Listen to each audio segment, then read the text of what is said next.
Donc effectivement, moi je vais vous parler de sciences participatives, en particulier sur le domaine des images et des images aériennes, en utilisant surtout des drones. Moi je suis arrivé à La Réunion début 2015, donc c'est le moment où il y a eu véritablement un essor des drones grand public. Ça existait avant bien sûr, mais à partir de 2015, on a vu beaucoup plus de drones sur les éruptions et beaucoup plus d'images aériennes disponibles tout au long des éruptions. Donc c'est pour ça qu'il y a cette petite image de début de présentation. Pour l'échelle, vous pouvez voir en bas Guillaume et Patrice, qui sont deux chercheurs de l'Observatoire, qui sont en train de faire des prélèvements sur le cône. Ça, c'est le cône de mai 2015, à un jour d'éruption, donc avec encore une belle fontaine qui sort. Donc, tout petit rappel en premier sur l'activité du Piton de la Fournaise entre 2015 et 2017. On a eu 8 éruptions. Là, il y a quelque chose qui est en train de se passer, qui est en cours. Donc on ne sait pas si ça va donner une éruption ou pas. Mais pour l'instant, on a eu 8 éruptions qui sont terminées entre 2014 et 2017. Donc la première, ici, c'était l'éruption de 2014, une éruption très courte au sommet, suivie de l'éruption de février 2015. Une éruption au sommet aussi, mais plus longue cette fois, qui a duré 2 semaines. Ensuite, il y a eu une éruption en mai, en août 2015. En 2016, il y a eu une petite éruption en mai 2016 et une éruption plus longue en septembre, qui était celle-là très visible depuis le Piton Partage qui est là, depuis le parking du Pas de Bellecombe, donc qui était une très belle éruption qui a généré beaucoup d'images. Il a fait aussi beau pendant la plupart du temps, donc on a eu beaucoup de choses là-dessus. Et finalement, la dernière qui était au début de cette année, en janvier-février, qui était à ce niveau-là, entre le sommet et le nez coupé du Tremblay. Donc très rapidement, les images de ces éruptions, qui ont donné 2 cycles en fait, un cycle en 2015, 2014-2015, et un cycle en 2016-2017. Le premier c'est celui-là, avec l'éruption de juin 2014 au sommet, février 2015 au sommet, mai 2015, on retrouve la photo qu'on avait tout à l'heure, juillet 2015 et août 2015. Donc les éruptions ont été globalement de plus en plus longues et avec des volumes de lave émis de plus en plus importants. On voit ça sur ces images. Ici, on a un très petit édifice pyroclastique, donc un très petit cône de cendres. Ici, la maison, c'est pour l'échelle. Au début du cycle et à la fin du cycle, on a des édifices très importants qui sont beaucoup plus gros. Le deuxième cycle en 2016-2017, avec de la même façon, bon là, il y a une image où on a une éruption, on n'a quasiment pas d'image parce qu'elle a été très courte et que le temps était couvert. Donc c'est à peu près tout ce qu'on a vu sur cette éruption, c'est la petite tache jaune là. L'éruption de septembre, avec un joli cône ouvert, et puis c'est celle-là qui a donné lieu à beaucoup d'images. Et finalement l'éruption de janvier 2017, avec un édifice qui était aussi plus construit, une éruption plus longue et plus de magma. Donc, je vous rappelle vite fait comment ça se passe pendant une éruption. Au début de l'éruption, on a ce qu'on appelle une crise sismique, avec beaucoup de tremblements de terre qu'on détecte sur les sismomètres de l'observatoire. Ça, c'est quand le magma se propage à l'intérieur de l'édifice et qu'il remonte vers la surface. Quand la surface est atteinte, on a à ce moment-là un dégazage important qui génère des fontaines et une coulée de lave. La fissure s'étend, donc elle s'allonge vers l'aval et vers l'amont, surtout vers l'aval, mais un petit peu aussi vers l'amont, donc elle devient assez grande. Et finalement, tout le débit se concentre dans un seul chenal, souterrain entre guillemets, et en un seul point de sortie. Après, il y a un petit cône qui se construit, et enfin, l'éruption s'arrête, et il nous reste que cette trace en profondeur du magma qui est remonté. Donc c'est pas vraiment un conduit, c'est plutôt un genre de plan qu'on appelle un dike, et un édifice en surface qui va être un cône pyroclastique. Donc maintenant, les données qu'on a réussi à obtenir sur ces éruptions grâce aux différentes images permettent d'avoir un timing sur la tête du site éruptif. Donc est-ce que c'est une fissure entièrement active? Est-ce que c'est des fontaines qui sont concentrées en un seul point avec un petit cône qui commence à se bâtir autour? Ou est-ce que c'est un cône complètement construit, complètement fermé, avec un lac de lave à l'intérieur et des tunnels de lave qui en sortent. Donc ce qu'on voit, c'est que ici en rouge, c'est la durée pendant laquelle la fissure est complètement active. En général, c'est de l'ordre d'une demi-journée seulement. Ça se concentre très vite au point le plus bas. Et au bout de 3 jours, on a vraiment un cône qui commence à être fermé et qui commence à produire des tunnels de lave en sortie. Donc c'est toute la partie noire là. Donc ça varie en fonction des éruptions, on a plus ou moins, mais grosso modo c'est autour de 3 jours. Et quand les éruptions durent très longtemps, cet état est vraiment permanent, enfin ça reste un cône fermé. Pour la partie plus image, cette fois, je vais vous montrer un petit graphe qui montre le nombre de vols drones répertoriés. Donc on a l'observatoire dont on a les images et qu'on peut exploiter sur chaque éruption de ce cycle. Ici, c'est les éruptions de 2015, là les 2 éruptions de 2016, et ici l'éruption de 2017. Tout ça pour vous dire qu'il y a de plus en plus de drones qui volent sur les éruptions et que ça nous donne de plus en plus d'images. Sur l'éruption de 2016, là, de septembre 2016, on a réussi à obtenir quasiment un vol de drone, si ce n'est 2 par jour d'éruption. Il y a eu juste un jour d'éruption où il n'y a pas eu de survol parce que la météo ne le permettait pas. Donc ça, ce sont des vols qui sont réalisés d'une partie par l'observatoire, mais surtout par des partenaires, comme par exemple Éric Rouget avec Drone, comme par exemple Jonathan Payette avec Dronecopter, qui sont des passionnés d'images aériennes et de drones, et aussi du volcan, et qui nous aident énormément dans le cadre de cette étude. Juste pour vous situer sur les drones, où est-ce qu'on est, on n'est pas sur des drones qui sont des ailes volantes, qui ont une autonomie de 50 minutes, qui permettent de faire de la cartographie. On est beaucoup plus sur des multicoptères légers, qu'on peut emmener facilement sur le terrain, pour avoir des images des sites éruptifs, avec des autonomies de l'ordre de 25 minutes. Donc, sur un site éruptif, ça permet complètement de faire un tour du cône, de survoler la coulée. 25 minutes, c'est assez important en fait. Donc, maintenant, attendez, je vous prends un petit coup. Je vais vous présenter 2 éruptions sur lesquelles on a réussi à avoir beaucoup de données, on a réussi à comprendre beaucoup mieux l'évolution du site éruptif grâce à ces images. La première, c'est l'éruption de septembre 2016, et la deuxième, ce sera l'éruption d'août 2015. L'éruption de septembre 2016, pourquoi? Parce qu'on a eu beaucoup d'images dessus, que ça a été très dense, et qu'on a réussi à bien contraindre l'évolution du site éruptif dans la première semaine d'éruption. L'éruption d'août 2015, c'est surtout parce que c'est une éruption très longue, et qu'on a pu voir l'évolution du site éruptif sur 2 mois. Donc on va commencer par l'éruption de septembre 2016. Le site éruptif était ici. Là, on a le cratère de Lomieux, le parking du Pas de Bellecombe et le... Ah, tiens, d'ailleurs, la caméra est mal placée. En fait, c'est ici que la caméra devrait se situer, vraiment proche du site éruptif. Et ça nous a permis d'avoir... Donc ça, c'est une caméra de streaming de l'observatoire qui fait une photo toutes les 5 minutes. Ça nous a permis d'avoir l'évolution du site éruptif en continu pendant toute l'éruption, mais avec des images qui ne sont pas d'une qualité énorme, comme vous allez le voir. Donc voilà ces images. Enfin, ça c'est un extrait. L'éruption commence ici avec une fissure complètement ouverte. On arrive à une concentration au point le plus bas, avec 1 ou 2 fontaines. En général, c'était plutôt 2 fontaines, mais ça arrivait que ce petit bout-là soit fermé et qu'il n'y ait pas de lave qui en sorte. Et petit à petit, le cône s'est construit. Là, vous voyez qu'il est presque fermé déjà. Et à cet endroit-là, le 15 septembre, c'est-à-dire 4 jours après le début de l'éruption, on a vu un édifice complètement fermé qui a été construit avec des très très hautes fontaines qui montaient jusqu'à 100 mètres, qui étaient assez impressionnantes à voir.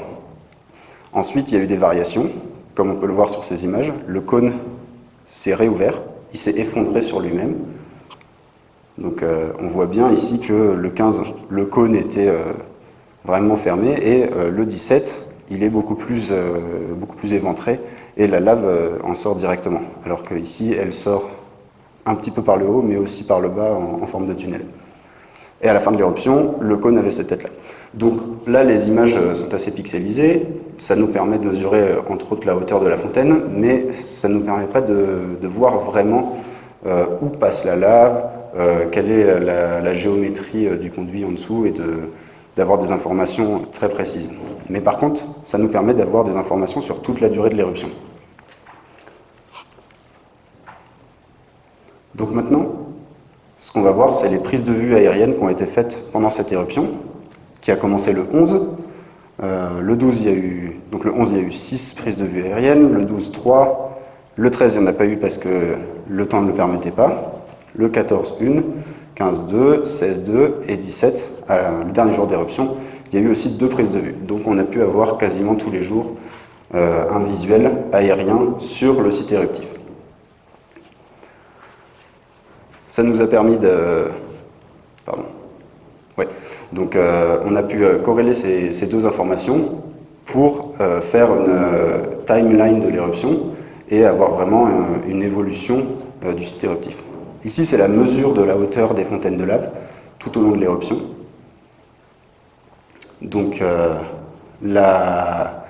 au début de l'éruption, les 2 premiers jours, même les 3 premiers jours, on a des fontaines qui sont à une hauteur à peu près de 20 mètres. Ici, c'est l'échelle. Donc, en moyenne, ça varie, mais en moyenne, c'est à 20 mètres.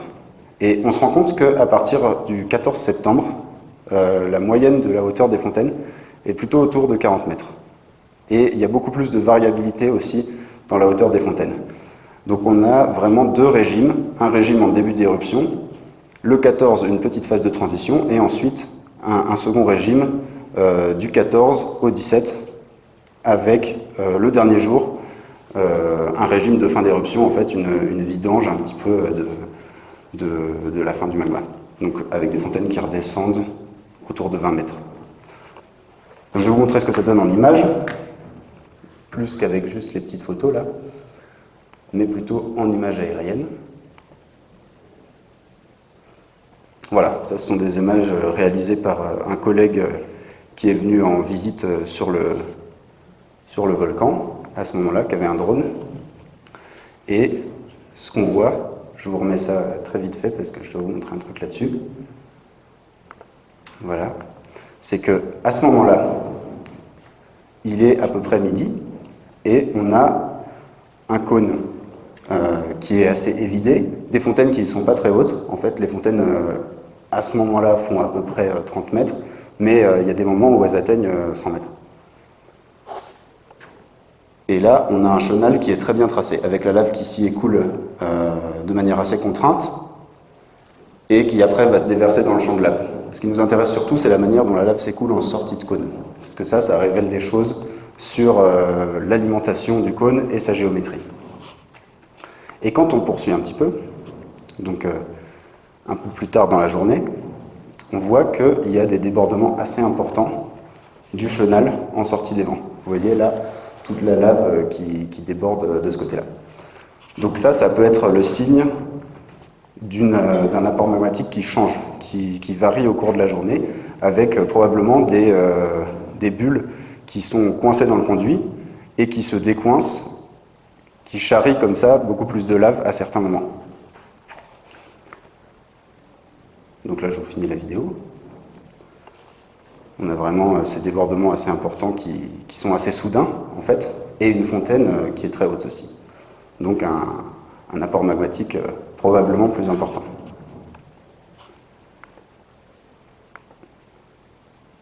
Un peu plus tard, donc là c'était le 14. Ensuite, on a vu que pendant la nuit du 14 au 15, il y a eu une très grosse fontaine qui a atteint les 100 mètres de hauteur. Et le 15, on a une géométrie du cône qui est encore différente. Donc cette fois, la lave est bien contrainte dans un chenal, mais par contre le cône est beaucoup plus... on voit qu'en fait il s'est construit et qu'il s'est effondré. Là vous voyez toutes les fractures là sur les bords. Ça c'est ce qui s'est passé dans la nuit du 14 au 15, où il y a eu une très grande fontaine qui après a diminué et probablement, même sûrement, en fait on l'a confirmé le lendemain avec une autre fontaine, c'est le cône qui s'est construit, le conduit qui s'est rétréci, ce qui donne naissance à une fontaine plus grande, parce que le conduit est plus petit. Donc en termes de débit, quand la section est d'un endroit où passe le fluide est plus petite, mais que le débit reste le même, la vitesse augmente, ce qui fait que les projections vont plus haut. Et le lendemain, le cône s'était effondré, et on se retrouve avec des fontaines qui sont revenues à une taille plus habituelle. Donc là, vous voyez bien les différentes, la morphologie du cône, la façon dont il a pu s'effondrer avec les différentes fractures. Et un débit qui est probablement moins important.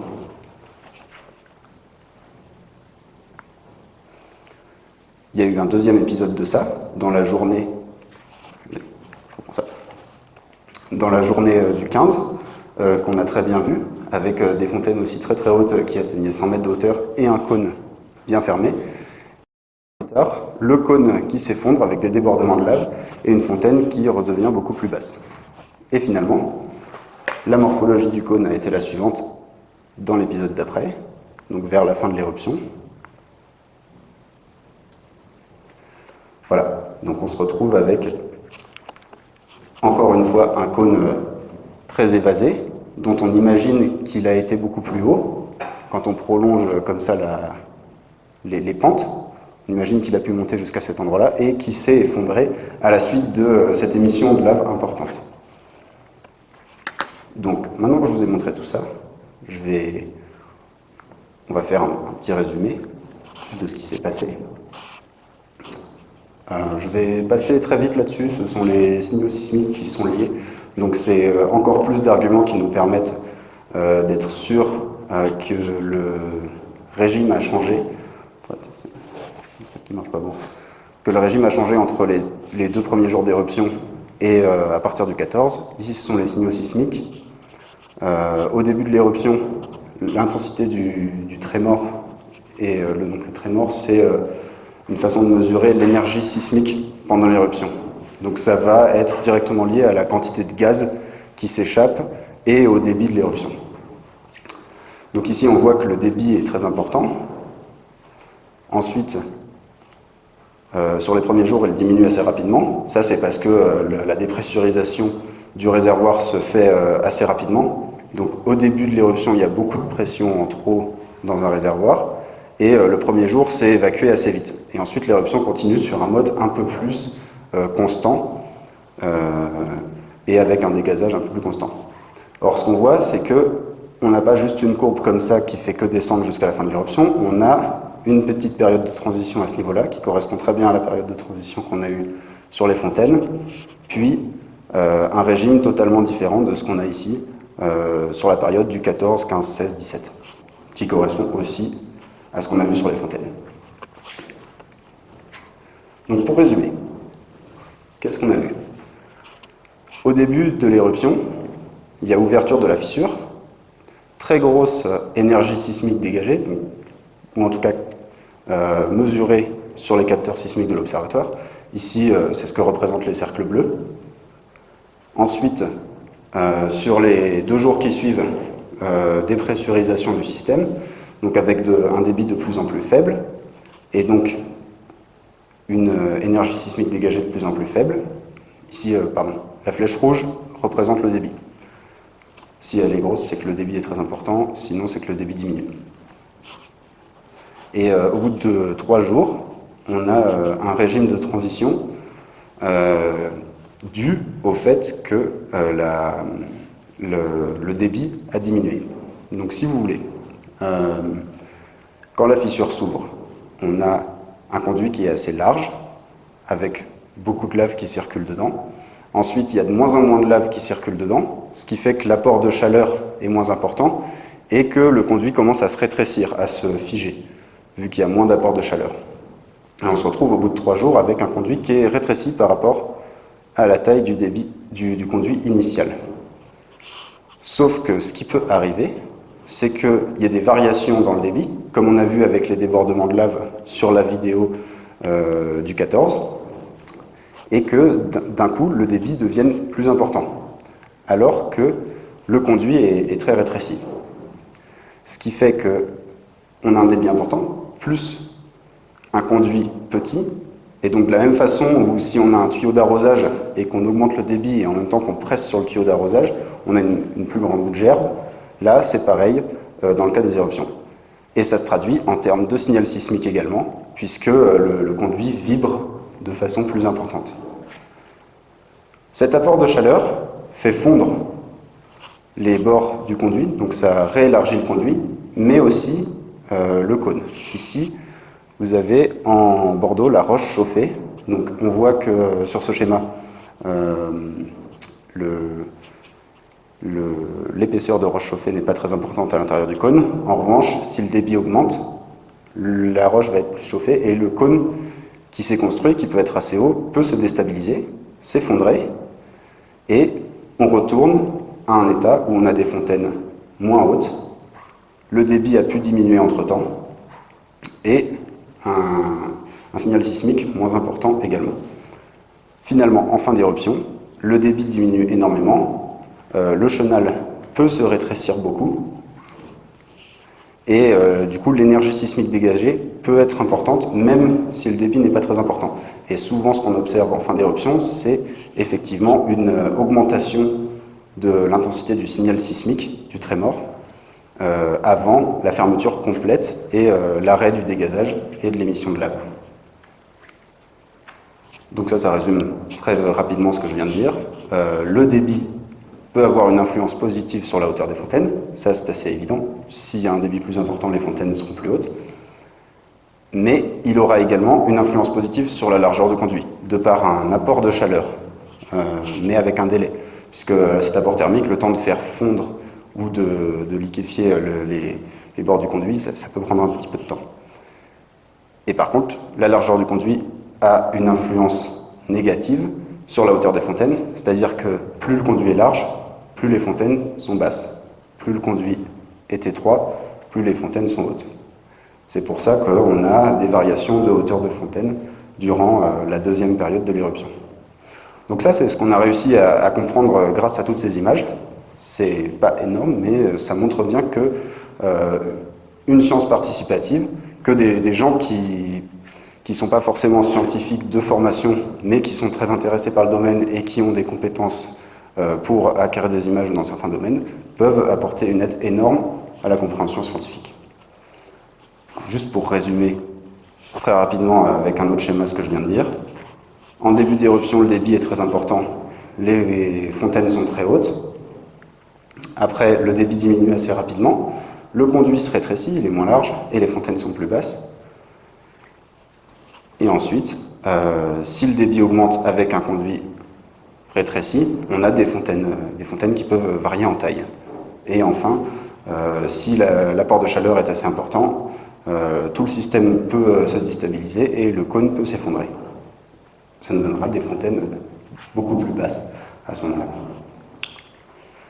Voilà, ça c'était pour l'éruption de septembre 2016. C'est ce qu'on a réussi à comprendre sur ce qui se passe à peu près la première semaine d'éruption.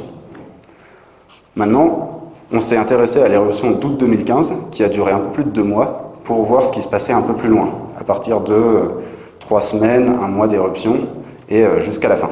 Une éruption assez particulière, elle a produit des grandes quantités de lave. Il y a un champ de lave qui fait à peu près 35 millions de mètres cubes, qui est au sud du Dolomieu, et qui a même touché le rempart du Piton de Berre à un moment.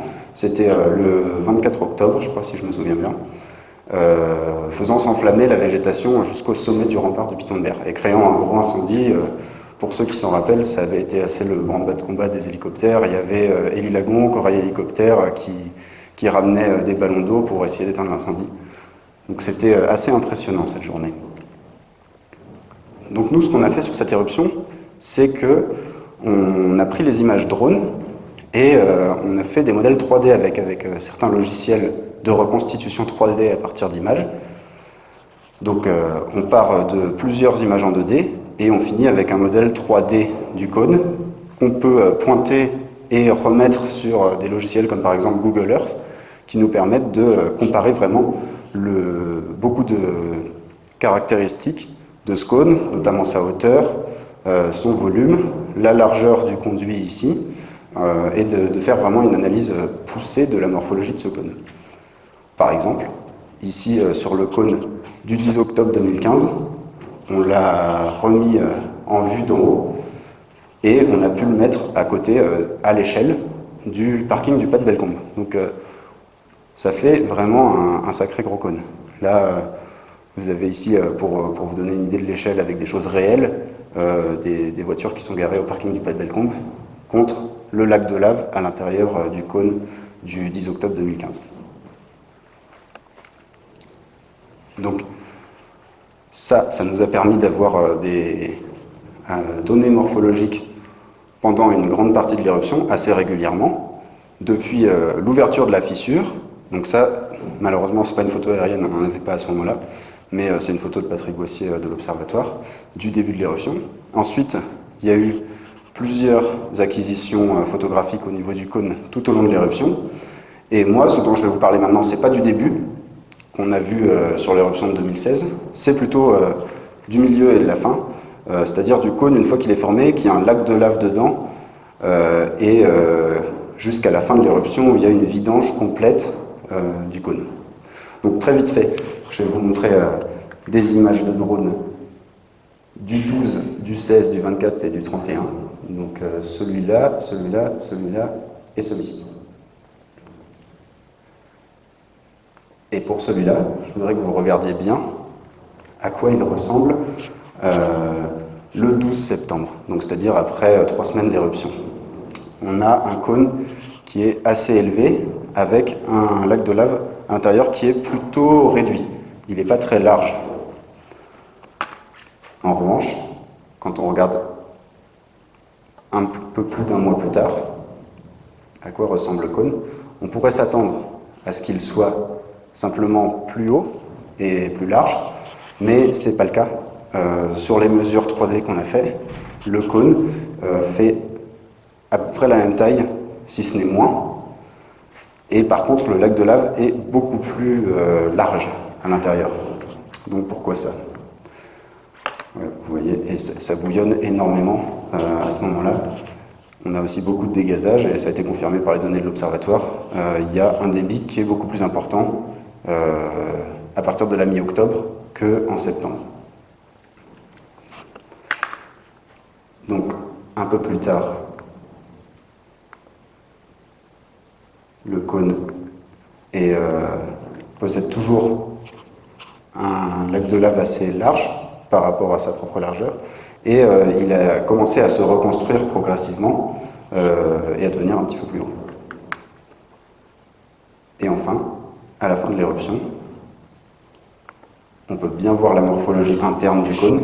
Ça, c'est 30 minutes après la fin du dégazage, donc là, il n'y a plus de lave qui sort, c'est juste une vidange du lac de lave qu'il y avait dans le cône et un effondrement des parois du cratère qui sont encore en fusion. Là, on voit ça ici, par exemple, ça tombe là-dedans.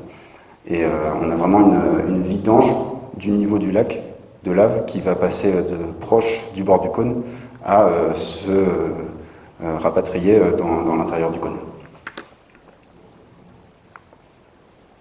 Hop, on va reprendre là-dessus. Voilà, donc, qu'est-ce qu'on vient de voir ici? Sur la première vidéo, on avait un cône le 12 septembre, donc plutôt en début d'éruption, en régime stabilisé. C'est un cône qui se construisait petit à petit avec l'apport de différentes matières pyroclastiques qui viennent s'amonceler et petit à petit le faire grandir. Pendant le mois de septembre, le cône continue à croître de cette manière, avec des petites variations du débit, mais qui ne sont pas très importantes, qui ne sont pas significatives en tout cas pour se faire s'effondrer le cône ou avoir une différence significative en termes de signaux sismiques.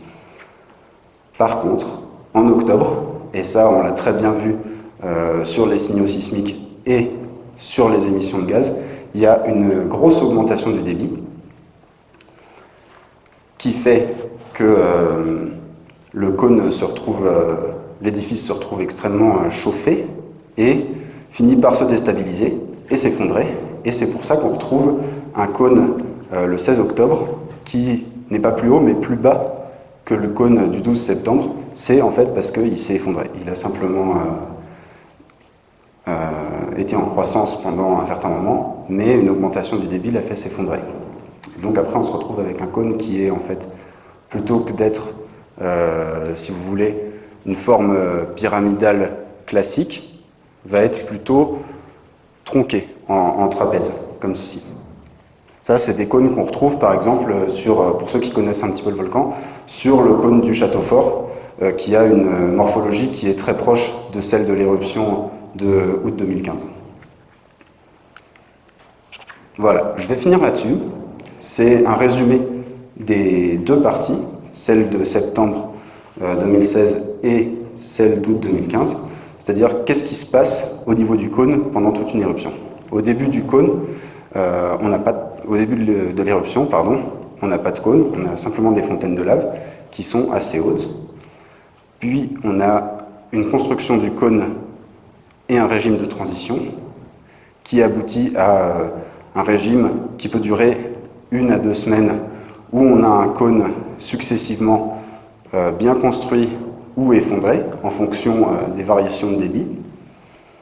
Et à partir d'un moment, il y a suffisamment de matériel pour construire un cône fermé qui contient un lac de lave, d'où s'échappe la lave par des tunnels de lave et qui peuvent aller très loin.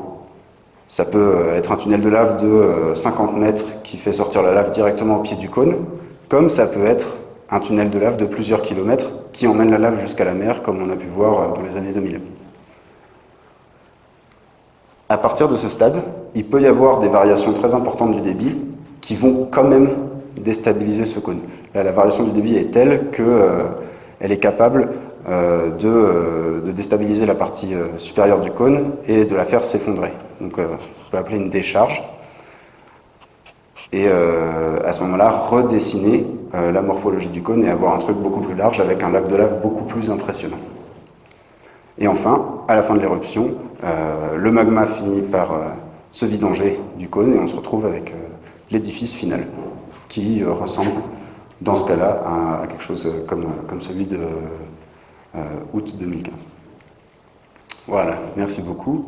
Je voudrais juste finir sur une petite phrase sur ce qu'on va faire après avec ce projet.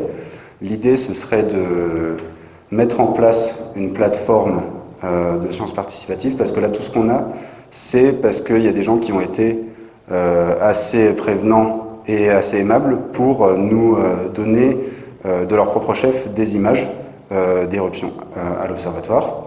Maintenant, ce qu'on aimerait mettre en place, c'est quelque chose de plus carré, avec une base de données où les gens, s'ils le souhaitent, peuvent déposer leurs images de l'éruption avec la date, l'heure et le copyright qu'ils veulent assigner, parce que nous, on n'utilisera bien sûr pas ces images si on nous demande de ne pas le faire, et on ne les utilisera jamais à des fins commerciales, c'est surtout pour de la recherche scientifique, enfin, que pour de la recherche scientifique.